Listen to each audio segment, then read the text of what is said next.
ইয়াতে মই আগতেও কৈছিলোঁ যে মাজুলীত এই বটলবোৰ মানে কোনো ৰিচাইকেলাৰে পিক আপ নকৰে, মানে উঠাই নিনিয়ে, বুটলি নিনিয়ে, কাৰণ ইয়াৰ পৰা হয়তো যোৰহাট নহয়তো লখিমপুৰ পিনে নিব লাগিল। গতিকে মই আৰু এটা কথা ক'ব বিচাৰোঁ, ইয়াত যিখিনি মানুহ আহে, বাহিৰা মানুহ আহে, যেনেকৈ মই নলবাৰীৰ পৰা আহিছোঁ, ঠিক তেনেকৈ আমাৰ অসমৰ বিভিন্ন ঠাইৰ পৰা মানুহ আহে, কিন্তু তেওঁলোকেও মাজুলীখন বেয়া কৰিম বুলি কিন্তু নাহে। সেইটো এটা গুৰুত্বপূৰ্ণ কথা। কিন্তু কথাটো হ'ল যে তেওঁলোকে যিটো বটল বা যি ধৰণৰ এই আৱৰ্জনাখিনি ব্যৱহাৰ কৰি পেলাই অৱশেষত দুখৰ ক্ষণ মানে মাজুলীৰ পৰা যাব লাগিব। এয়া আমি উপস্থিত হৈছোঁ অফলামুখ ঘাট। হ'লে নিশ্চিতভাৱে সদায় যোৱা বেলাটো অলপ দুখৰে হয়। ভাল বেয়া দুই ধৰণৰ অভিজ্ঞতা পালোঁ। ভালটোতো বহুত ভাল, ইয়াৰ মানুহখিনি এতিয়াও মানে একদম আন্তৰিকতাৰে মানে পবিত্ৰ হৈ আছে। ইয়াত আহিলে এনেকুৱা লাগে যে 50 বছৰ আগত আমাৰ বাকী অঞ্চলৰ যিটো পৰিৱেশ, মাজুলীত এতিয়াও সেই পৰিৱেশটো আছে। ইয়াৰ মানুহখিনিৰ আন্তৰিকতা হওক, ইয়াৰ মানুহখিনিৰ খেতিৰ পদ্ধতি হওক, ইয়াত আমাৰ প্ৰকৃতি পৰিৱেশ হওক, গতিকে এইবোৰ ভাল। ঠিক তেনেকৈ বেয়া যিটো ছাইড বা বেয়া যিটো ভাগ, সেইটো মই দেখাব মানে কি আৰু দেখাই থাকোঁ, তথাপিও আৰু মানে মনে নকয়। ইয়াতে এই বটলবোৰ দেখিছেনে? এই বটলবোৰ মই এই বিষয়ে আগতেও কৈছিলোঁ। এইটো আমাৰ ব্ৰহ্মপুত্ৰ নদী, অফলামুখ ঘাট। এইবোৰ হ'ল আমাৰ ইয়াত এনেকৈ পৰি আছে বটল। ইয়াতে মই আগতেও কৈছিলোঁ যে মাজুলীত এই বটলবোৰ মানে কোনো ৰিচাইকেলাৰে পিক আপ নকৰে, মানে উঠাই নিনিয়ে, বুটলি নিনিয়ে, কাৰণ ইয়াৰ পৰা হয়তো যোৰহাট নহয়তো লখিমপুৰ পিনে নিব লাগিল। গতিকে তাত তেওঁলোকৰ ট্ৰান্সপৰ্টটো বেছি হয়, সেইবিলাক আমি ইয়াত এনেকৈ পেলাম নেকি?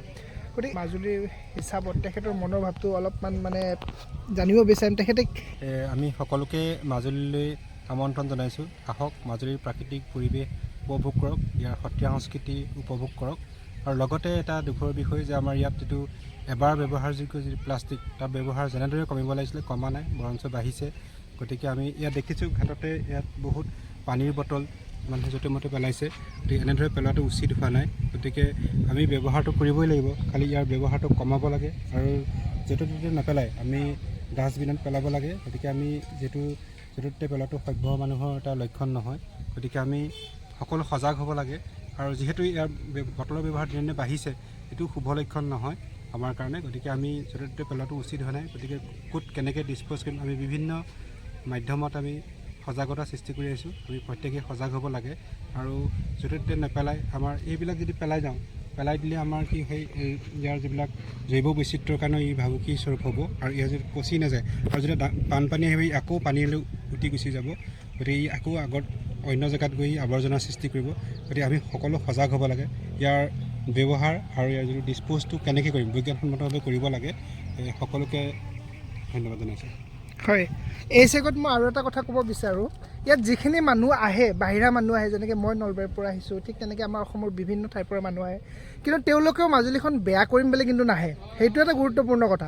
কিন্তু কথাটো হ'ল যে তেওঁলোকে যিটো বটল বা যি ধৰণৰ এই আৱৰ্জনাখিনি ব্যৱহাৰ কৰি পেলাই ইয়াত যেনে তেনে পেলাই যায়, সেইটোহে। গতিকে আমি এটা বিনম্ৰ অনুৰোধ জনাইছোঁ। কাৰণ ধৰি লওক মানে কি, আপোনালোকেতো মাজুলী চাব আহে, ফুৰিব আহে, ইমান ধুনীয়া, পৃথিৱীৰ ক'তো নাই এইবোৰ হেৰিটো, কিন্তু সমান্তৰালভাৱে আপোনালোকৰ অজ্ঞাত বুলিয়ে কৈছোঁ মই, অজ্ঞাত দিশত কি অৱস্থা এটা হয় সেইটো বস্তু দেখাবলৈ যত্ন কৰিছোঁ। ঠিক আছে, মাজুলীলৈ আহক, মাজুলী সদায় ভালেই থাকক। ধন্যবাদ।